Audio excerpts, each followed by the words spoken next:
first ay ibigay ang wedding date anniversary nila. Okay, ulitin ko kasi pinagpapawisan ka. Pinagpapawisan ka. Okay ha, kailangan tagtasa kasi ano to eh, sa place na mga kinakasal eh. Okay, ang category nila ay ibigay ang wedding date anniversary nila in 3, 2, 1, go!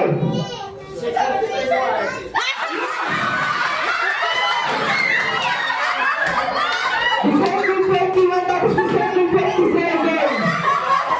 Nasa yung aning na araw. Anong ginagawa na nasa 21, 22, 23, 24, 25, 26, 27. Nasa yung aning na araw. So nasa palun. Kasi honeymoon. Ano talaga ano nila? Kasi anniversary nila.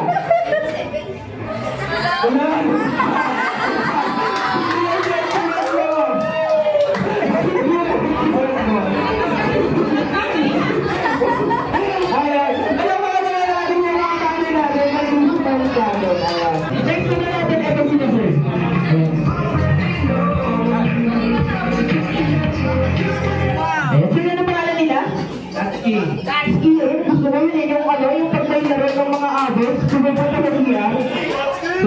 Ay, ate, ang king nila? Oh, si Ate Lucy, si Ate. Magkakala po sila? Mag-tropa pa kayo, sir, mag-tropa. Tropa pala to, solid pala na ito, mag-tropa na to. Okay, ang category ng mag-asawa ay ibigay ang monthly date nila. Okay, hindi na natin na, so parang ginagawa nila. Ako. So meron ka na din, pero pinagkamalusa ka.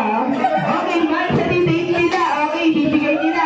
Okay, magbibilang na ako. Okay, ulitin ko ang category ng mag-asawa. Ibigay ang monthly date nila in 3, 2, 1, go! January 1. Ano na, what? Anong buwan ba? Sabi ko nagsabay. Okay, ulit kayo. Ulit, nainis ako sa inyo. Hindi ka naman suway. Di ba kayo na-briefing ng bird sa baba?